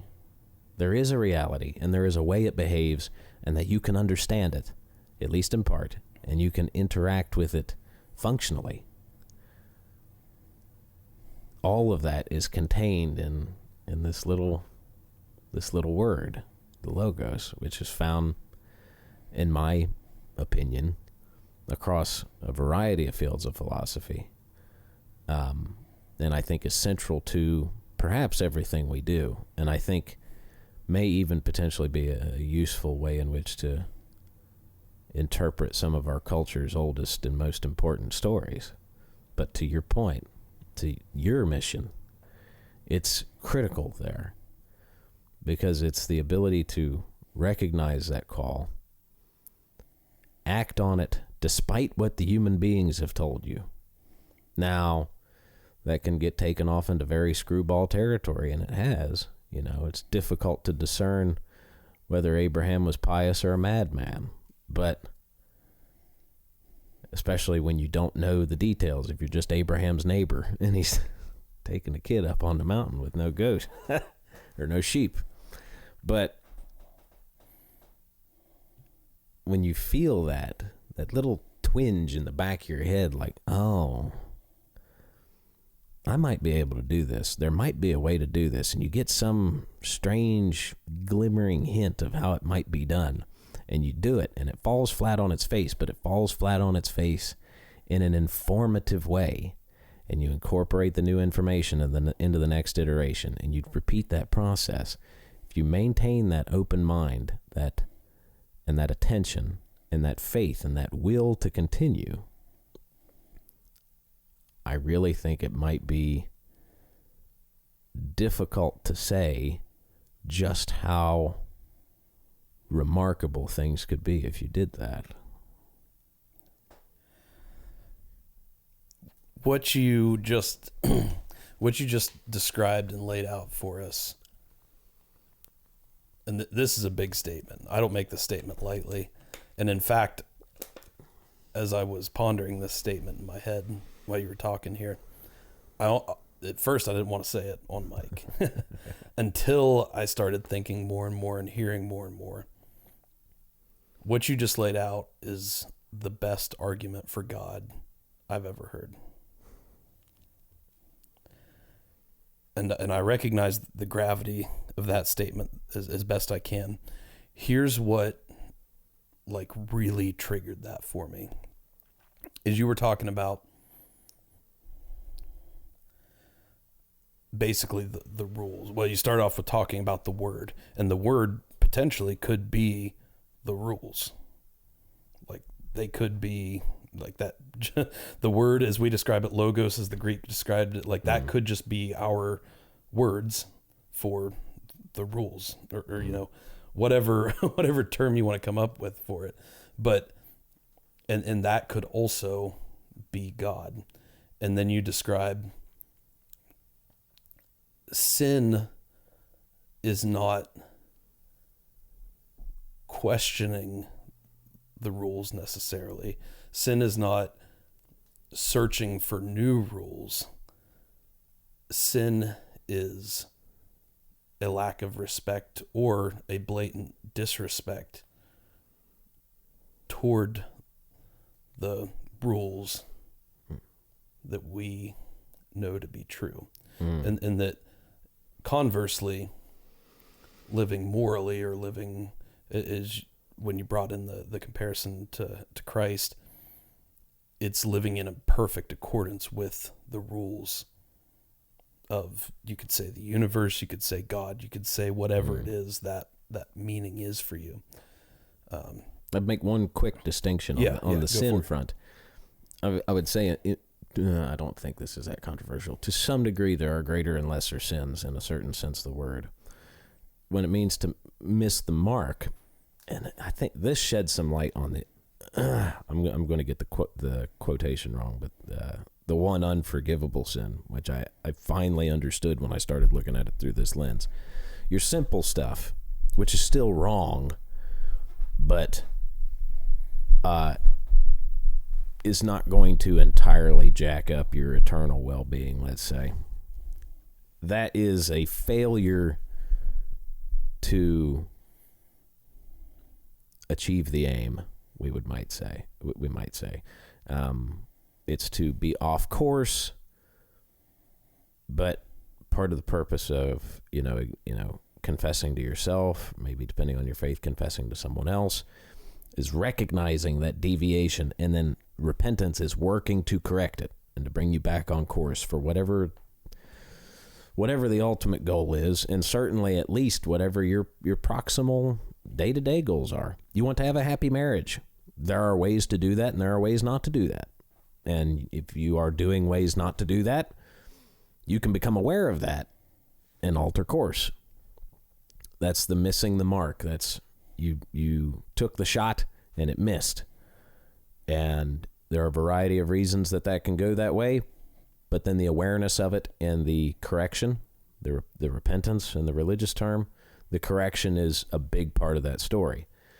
What you just said, the blatant, I would say, disrespect, hubris is a word that I would use. That is, I think, in some sense, akin to the unforgivable sin, or it's at least akin to, granted, this is not in Scripture, but everybody has pulled Milton's Paradise Lost, Lucifer, into this conceptualization of how we understand the devil. And the devil's fundamental trait is he believes he knows all. As Peterson would say, it's the tendency of the rational intellect to fall in love with its own creations. It's what you said, the lack of respect, the turning away from the fact that there is a reality and there are rules to the system. It's Cain. It's Cain's inability to reconcile himself to the fact that he is wrong. That's the one that I really think, if you go far enough down the path, I don't know if it's impossible to come back, but it certainly gets more and more difficult the further down it you go. And that's the one that you were just talking about. So I'm not excusing the minor ones, but there's sort of a different caliber. There is erring, recognition of erring, and then attempted reconciliation and fixing of the problem. And then there is just turning your back on the rules of the system altogether and declaring that what I know is all. It's this mindset of feeling like you have the power to create new rules, as opposed to being in a situation of like, I'm open to discovering rules that I don't understand. Yes. It's a very, like you say, a state of hubris versus a state of humility. Yes, absolutely. And I actually like the archery. I really like the archery analogy there, because sin would be likened to, or I guess, okay, so living in accordance with the rules of the law would be likened to, going through the step-by-step process of watching your breathing, lining up the peep sight correctly, having proper arm placement, all of these things that, incredibly attentive. Yeah. Like all these rules that you taught me when I was first learning to shoot.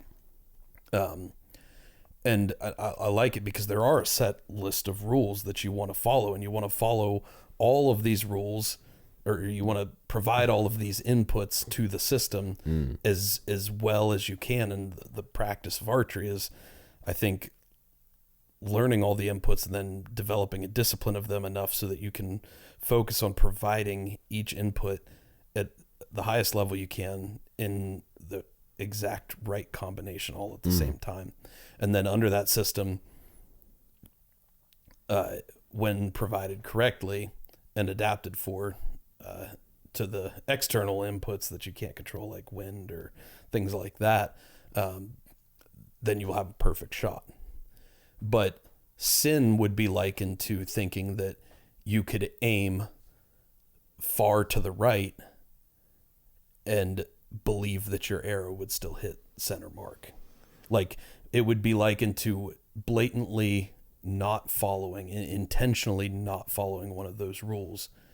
And when your arrow doesn't hit center mark, you believe that it is the fault of the rules rather than fault of your own. That would be one of the furthest reaches of it. Yeah. Okay. That would be the Cain mindset, or Lucifer's mindset. That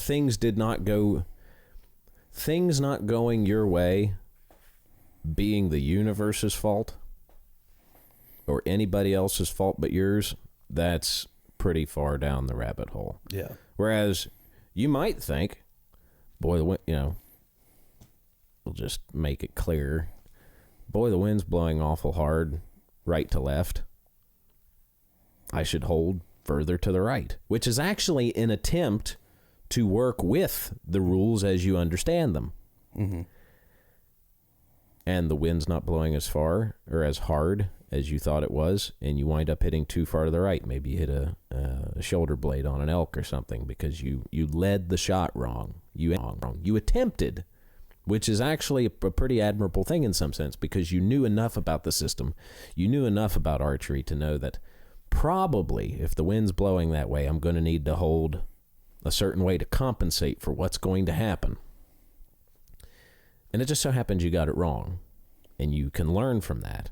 But like you said, to use the analogy, to take that shot and then blame it on anyone but yourself at all costs, that's the darker end of it. That's the more difficult end of it. Yeah, and I think that's a temptation we face all the time. That's something we talk about that we honestly got from Jocko Willings, and he got from many, many minds, throughout time before him, this idea of extreme ownership. Mm-hmm. Like, do you accept ownership for everything and responsibility for everything that happens to you in your life, regardless of fault? The more I go through it, the more I believe that fault almost doesn't matter at all. Like, it's not even a pertinent piece to any outcome, because at the end of the day, it's still your responsibility to move forward and either correct the situation or adapt to the situation or whatever it is. But it's this idea that, do you accept ownership and responsibility for the circumstances you face in life, and in doing so, accept the ability to correct them? Or do you constantly live with placing blame on external factors, such as other people, environmental factors, genetic factors, whatever it may be? And I think under this paradigm you described, you accept that the rules are defined, finite, unchangeable. You accept that the inputs are there, and you can play with the inputs, you can change them up, you can do whatever you need, but we end up finding a finite amount of inputs under a certain rule structure leads to a certain output. We have the control to place a certain amount of those inputs. Some of them are more fixed, more defined, more finite, that are not as readily within our control. But I think the beauty here exists in we have the opportunity to discover new rules to the system. We're not changing the rules. We're not writing the rules. We have the opportunity to discover which ones that are out there that we may not yet know about. Mm-hmm. And I think, to me, that kind of simplified version right there is exactly what I believe to be what I call the impossible. That whole existence of new rule structures that I know could be out there that I maybe just haven't discovered yet. Yeah. Because, like you said too, I'm not showing up to a marathon with no training, no preparation, no experience, and just saying, all right, I'm going to be impossible, and I'm going to make this happen. Right. With having given no inputs or no understanding to the rules.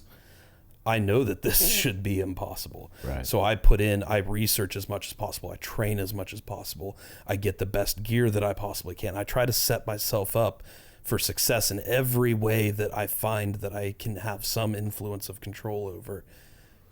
And then the next step is not just doing that. I don't think just doing that is good enough if you're chasing something that is truly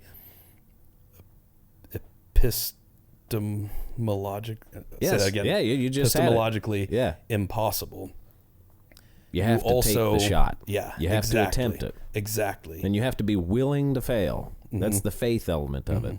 I think a lot of people misconstrue that word, belief in things not yet seen. It's not so much you're not conning your rational mind out of believing in only what is true, but it's allowing yourself to act on your best rational approximation, rational and not exactly rational, because it's still got this dreamlike element to it.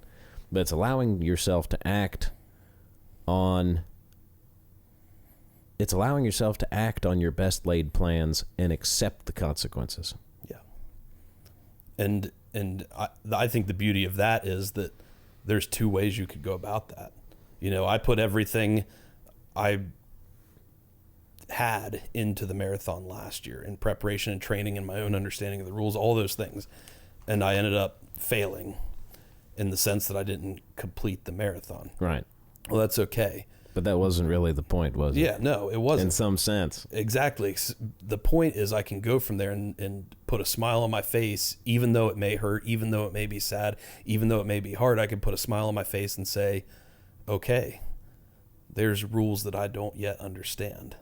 There's things going on here. And there were. Like, I had a lot of medical conditions I was facing last year that I knew there was something not right, but we didn't know what it was. We still don't know exactly what it is, but I'm in a much better spot now than I was last year because I could put a smile on my face and say, okay, there's rules here that I don't understand. I want to figure those out. Yeah. Or I could have gone about it and said, oh, these rules are wrong. This is somebody else's fault. This is something else's fault. These rules should not have existed in this way. But I think that just leads down the path of negativity and, for lack of a better term, sin, because it only tears you down and will lead you to tearing those around you down. So, man, I absolutely love that line of thinking. And the more you delved into this, and I love how you brought that kind of theology mindset into it as well, because what was it you said about how, like,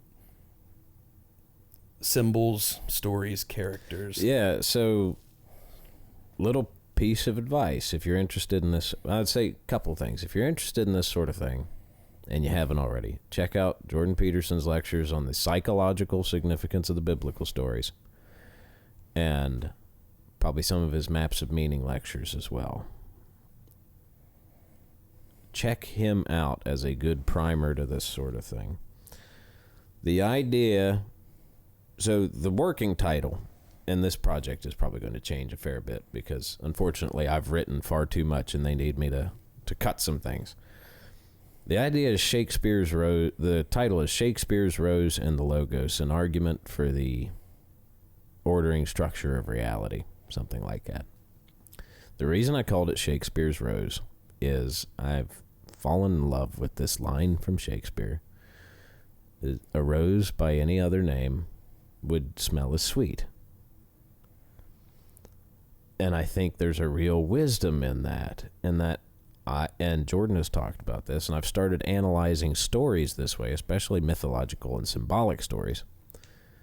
What a thing is called is not what it is.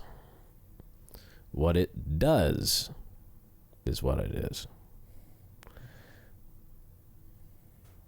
Doesn't matter what you call a rose. It still exists in a certain way, and it does certain things. It does those things to which we give the name rose applies. The name is just a label, and it's a useful label, and it's an identifier, and it helps us know what each other is talking about. But what a thing does is what it is. And so when you start analyzing stories from that point of view, really interesting stuff starts to happen. And so my contention is, so if you read the Enuma Elish sometime and pay attention to what Marduk does, and that will tell you what he represents. That tells you what he is symbolically. Pay attention to what God does at a real kind of nitpicky sort of level. Read Genesis 1 and pay attention to the fact, just read Genesis 1 and pay attention to whatever it is we call God does. And that gives you insight into what God is. And what I mentioned about symbols was good symbols. Good, consistent symbols. They represent something. But what they represent is real. If it's a good symbol, if it's consistent with psychology, and I would say even I'm increasingly leaning toward the ontological, and I believe the logos exists in a real sense. But regardless of that, for the time being, if a symbol is a good one, yes, it may just be a symbol in some sense.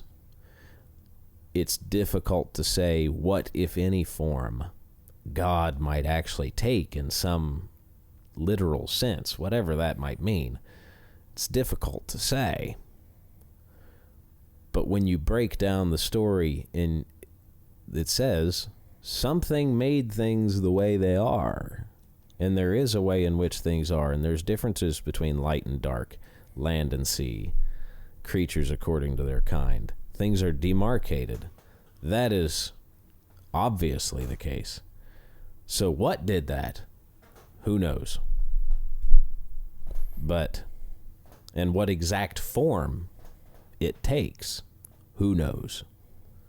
But that it's real, well, that's just as plain as opening your eyes and seeing that the table and my keys and I and the chair and we're all different things. There is something which gave it a definite structure.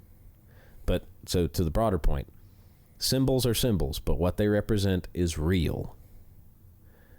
And pay attention to what mythological or literary things do. And try interpreting stories through that lens. And I think really interesting stuff opens up for you. I love that, man.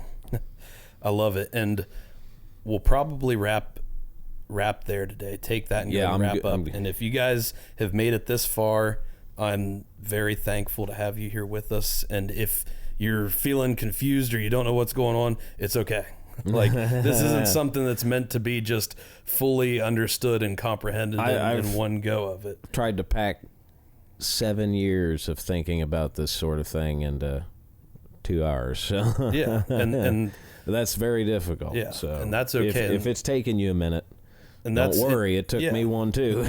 Yeah, it's good because I think, or at least based on this conversation, I'll have to do a lot more thinking about it. And I will do a lot. This will be running through my head the whole rest of the day.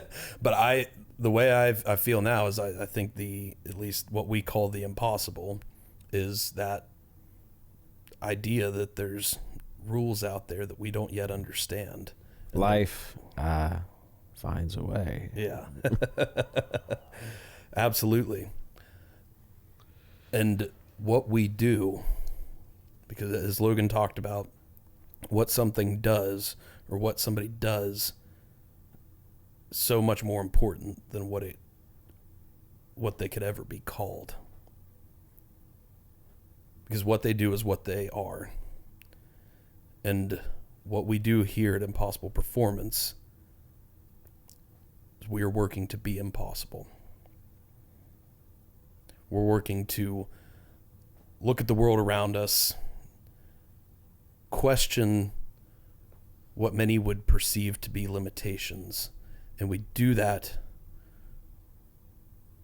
so that we can find new rules out there that we may not yet understand that will allow us to achieve things that many would have thought we would not be capable of. Maybe, and especially maybe that we ourselves would have thought we weren't capable of. So as always, guys, this was an incredible episode, incredible conversation, and one that really required us to step out of maybe our own current understanding of what we've maybe accepted as reality or truth or structure. But as I said earlier, I think this is one of the greatest arguments I've ever heard for God. We have a lot of guests on here that have mentioned God in their own life. You'll hear Natalie talk about it a lot on her episode, with where she believes her strength to help her son battle cancer came from. You'll hear others talk about it in where they believe their ability to overcome or do impossible things came from. And after this conversation, it could make you wonder,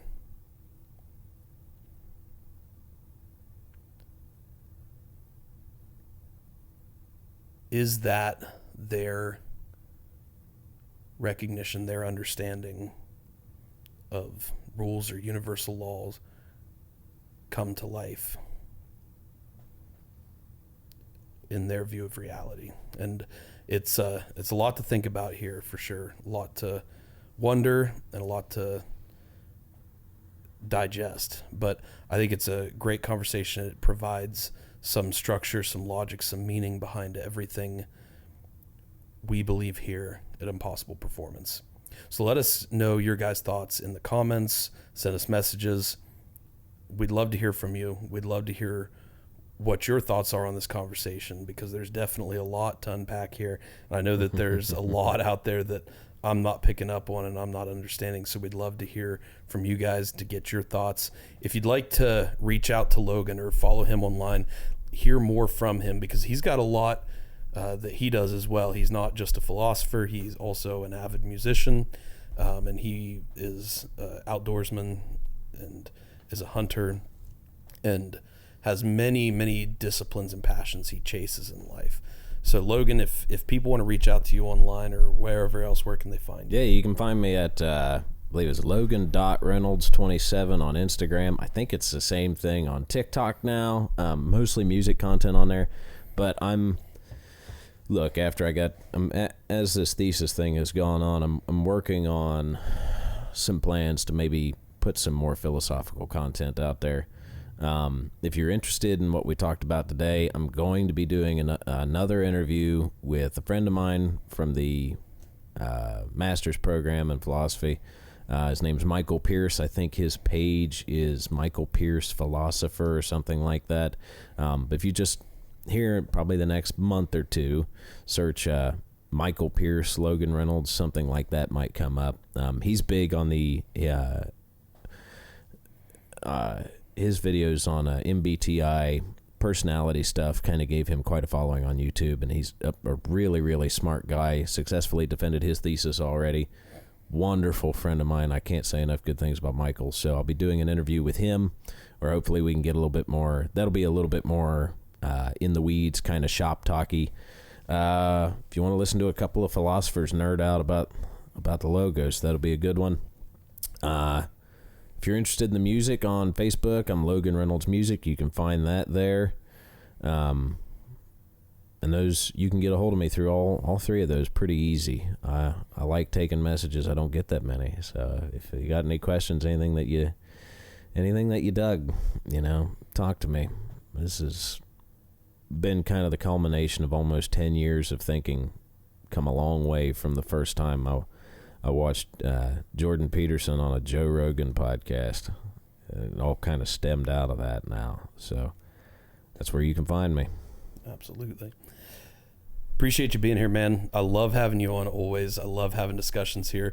The only thing I am so heartbroken by is that Austin was not able to be here for this conversation today.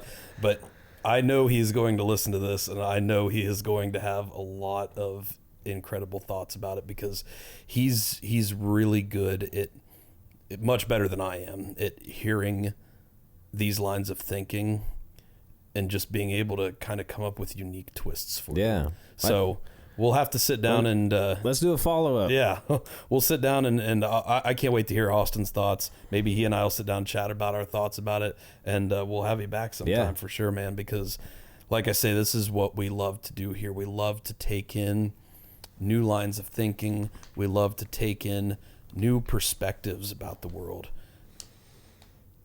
And I think that's in exact accordance with what we've talked about here, is that you were constantly trying to find new rules, new constructs for how things could exist or could be or could function. because to us that is the impossible. That's how we show up every day. That's what we call being impossible, is constantly being in search of new, I don't want to say new realities, but I'll say the word we've been using, rules to the reality we live in. New elements of it. Yeah, so that we can push past our own perceived limitations and do the impossible within our own lives. Because as Logan said, as he quoted Shakespeare, a rose by any other name would smell just as sweet. Because what you do is so much more important than what you're called or what you're named. Because what you do is what you are. In an impossible performance, we are striving to build a global culture of strength, fostering a spirit of growth in constant pursuit of the impossible. Thank you guys for listening, and as always, be impossible. Oh, hell yeah, buddy. That was great.